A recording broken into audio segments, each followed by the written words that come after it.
Bueno amigos, llegó el momento de hacer el famoso vídeo de barcos buenos y malos. Este vídeo va a levantar ampollas. Así que no esperamos más, ¡vamos!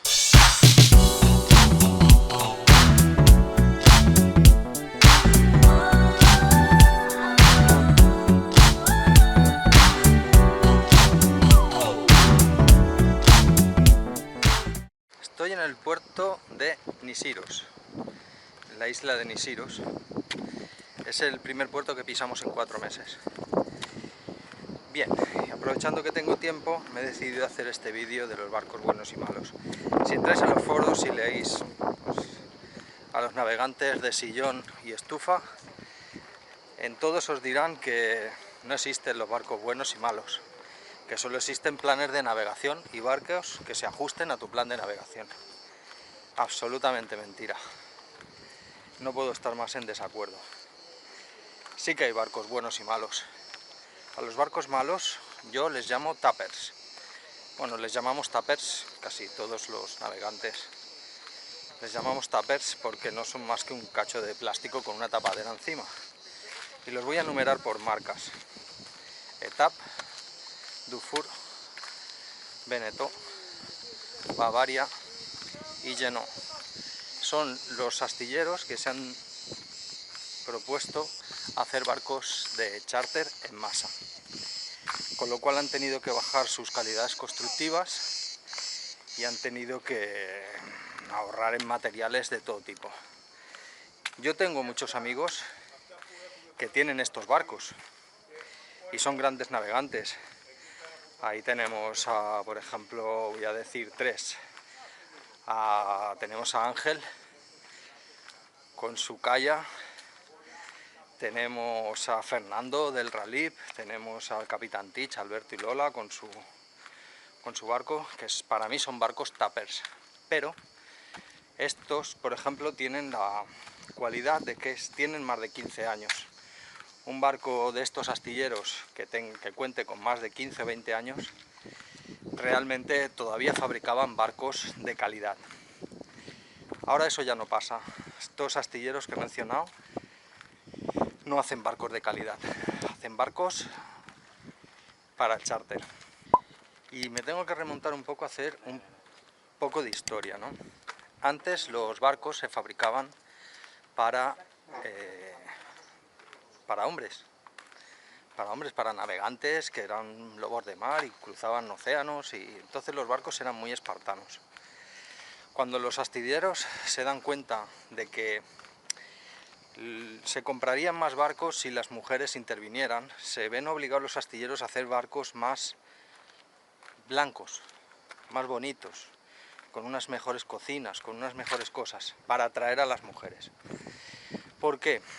En el momento que una familia quiere adquirir un barco, claro, la mujer tiene mucho que decir. Si dice que no, no hay barco. Si dice que sí, sí hay barco.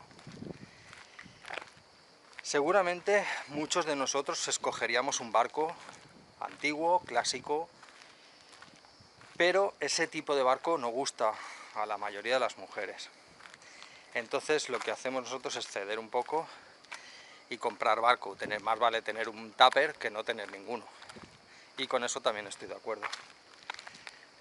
No queda más remedio. ¿Por qué proliferan tanto los barcos malos, los tappers? Pues proliferan tanto por una cosa muy sencilla. Los bancos dan dinero, dan préstamos para la compra de barcos nuevos. En cambio, si tú pretendes comprar un barco viejo y bueno, el banco no te va a dar ni un euro. En cambio, para barcos nuevos, aunque sean auténticos trastos, sí te lo van a dar. Y eso hace que muchos pues accedan a este tipo de barco como primer barco para pagarlo a plazos. ¿Por qué el mundo náutico está invadido de barcos de 45, 50, 55 pies? Eso es así porque las empresas de charter, que son las que mandan en el mundo náutico, lo que quieren son barcos como este que tengo aquí detrás. ¿Por qué? Son barcos que tienen muchos camarotes y los pueden alquilar entre 6, 8 personas para que el precio salga asequible, ¿no? Entonces, ¿qué tenemos? Tenemos una flota de barcos de charter, de estos de 50, 45, 50, 55 pies. Cuando terminan sus 6, 7 años de trabajo, pasan al mercado de segunda mano. ¿Qué pasa? Que mucha gente accede a estos barcos. No sé si la gente que tiene una cultura náutica extensa o simplemente los compran porque, como he dicho antes, muchas veces están obligados. Primero, porque el banco te presta el dinero para comprar una unidad de estas modernas y en cambio no te lo presta para comprar un barco con 25 o 30 años, siendo infinitamente mejor este segundo. Voy a seguir leyendo que me lo pierdo. Vale. Otra de las cosas que se ha perdido es un barco de charter de 30 pies, de 30, 32, 34 pies. Una pareja con un hijo quiere alquilar un barco pequeño y no puede, porque apenas hay oferta. Las empresas de charter se han propuesto comprar todos los barcos, 50, todos barcos enormes para que sean rentables, para que puedas pagar 4, 5, 6, 7 mil euros la semana. Claro, entre 8 personas pues no es mucho, pero si ese mismo barco lo tiene que alquilar una pareja, es insostenible. Salen unas vacaciones carísimas. Y ahora sí, vamos a entrar en qué cosas debe tener un barco bueno y qué cosas no debe tener un barco bueno. Algunas de esas cosas que tiene un barco bueno, por ejemplo, son unos timones con esqueje. Este tipo de timón que vemos en estos barcos, que es una pala que baja, que está justo en la popa, es una pala que no tiene esqueje. El esqueje es os dejo una foto por aquí arriba, es un apéndice que va delante del timón que lo protege de los golpes. Lo que hace es que si el timón tiene que recibir algún golpe, se lo lleva antes el esqueje y no la pala del timón. Esa es una de las cosas importantísimas para barcos oceánicos. No quiero decir que los tappers no puedan dar la vuelta al mundo, sí que pueden. De hecho, muchos lo hacen. A mí no me veréis nunca. Este tipo de barco que tiene el timón absolutamente abierto para que enseguida que recibe algún golpe, por ejemplo, vemos muchos en astilleros que les están reparando el timón y es por golpes, estúpidos golpes, tontos golpes, que doblan el eje del timón y es un absoluto Cristo, incluso algunos con vía de agua y demás, porque el eje el eje del timón mueve lo que es la entrada hacia el casco y tienen entradas de agua. Peligrosísimo. También son peligrosísimos los espacios abiertos. Están de moda en este tipo de barcos, claro, si meten 8 personas en estos barcos, necesitan espacio para moverse. Entonces tienen grandes bañeras donde estar todos sentados a comer, grandes salones. ¿Qué pasa con mala mar? ¿Qué pasa cuando este barco tiene que navegar en serio? En un mar, en un fuerza 7, un fuerza 8, que es una mar absolutamente, no es una cosa especial, te puede pasar muchas veces. Pues que no hay donde agarrarte, no puedes bajar al salón porque el mamparo lo tienes a 3 metros, si vas a cocinar no tienes nada detrás donde apoyarte, es un auténtico suplicio. En la bañera, pues imagínate, estás en el timón, la mesa está allá abajo, los bancos están a 3 metros, en un golpe de mar, o en una ola que rompa en el costado, indudablemente vas a tener muchos problemas para agarrarte. Eso te obliga, pues, arneses, líneas de vida y tal. ¿Cómo se hacían los barcos antes? Antes los navegantes preferían barcos con bañera central, con espacios reducidos, pasillos estrechos. Porque si te pilla dentro del barco un golpe de mar, una ola, no tienes tiempo de coger velocidad dentro del barco y el golpe que te vas a dar va a ser mucho menor que si el golpe te lo vas a dar a 4 metros, porque no hay nada antes que te pare. Eso es muy peligroso. También nos encontramos que este tipo de barco se han especializado en hacer camarotes. Un 50 pies puede tener 5 o 6 camarotes con 4 o 5 baños, 4 o 5 duchas. Entonces son camarotes muy pequeños para meter mucha gente. Normalmente cuando te compras un barco de estos y te vas a viajar con tu familia, pues máximo que puede ser 3, 2, la mayoría de las veces son parejas de jubilados. 2, 3 personas, ¿qué haces con 5 camarotes? Pero da igual, los astilleros han cogido ese camino de fabricar ese producto, y ese producto es el que nos están metiendo a todos los navegantes. Y no se fabrican muy pocos barcos buenos, en contra de los tuppers, que se fabrican miles y miles y miles cada año. Un barco bueno, cuando le pones 100 metros de cadena en la proa y un ancla de 25 kilos o 2, el barco apenas tiene que sufrirlo, no tiene que pasarle prácticamente nada, no se tiene que mover. A un barco de estos le metes 100 metros de cadena de 10 milímetros y 50 kilos de hierro delante, y el barco se vuelve un cabezón. Cada ola de 1 metro que te venga de proa vas a meter la proa dentro. ¿Por qué? No están pensados para estos pesos delante, que son absolutamente indispensables si vas a hacer una navegación de altura. Luego otra cosa que tienen es que son finísimos de fibra, o sea, les ponen el material mínimo, y cuando vas caminando por encima de ellos, los oyes crujir, crack, crack, cronk, por toda la cubierta, da igual donde te pongas.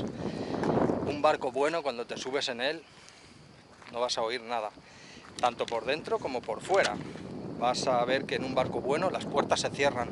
Da igual si el barco tiene 15 años, o 20, o 25, o 30. Si tú tienes un Swan, un Halber Rassi, un Malo, tienes un Amel, o tienes cualquiera de estos tipos de barcos, tú te vas a meter en él, vas a cerrar las puertas y las puertas cierran como el primer día. No se ha descuajeringado el casco ni...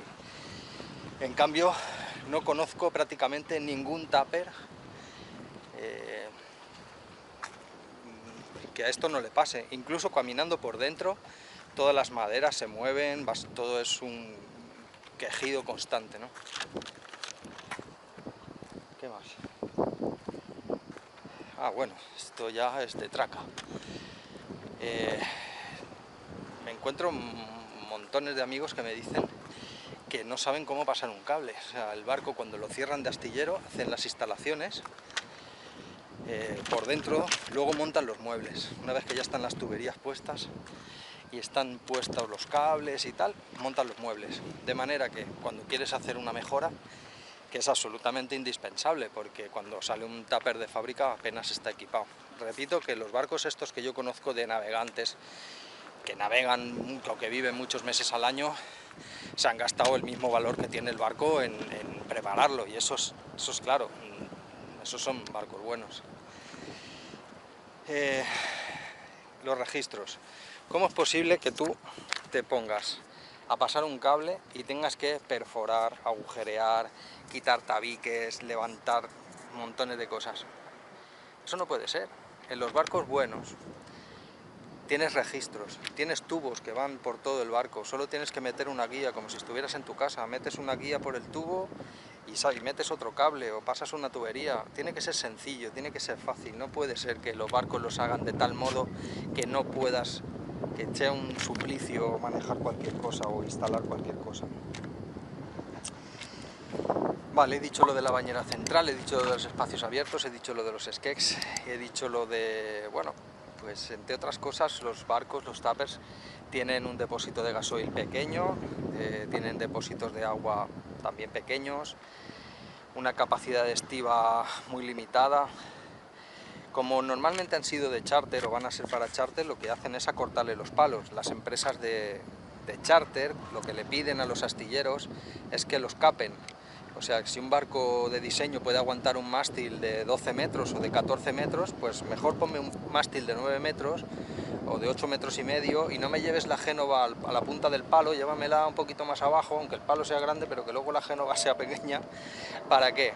Porque saben perfectamente que los barcos los va a coger gente inexperta que no tiene mucha idea y no quieren, pues, que la gente tenga problemas. Pero esos barcos, cuando han pasado sus 5, 6 o 7 años, acaban que los compran personas para navegar, y entonces están llenos de barcos que podrían andar mucho más, ser mucho mejores, y al final pues son lo que son.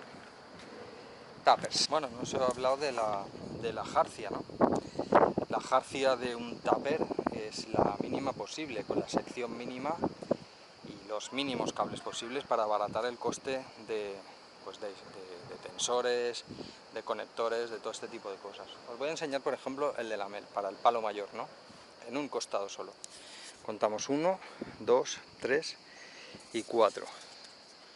4 stays, más obviamente el back stay y el stay de Génova.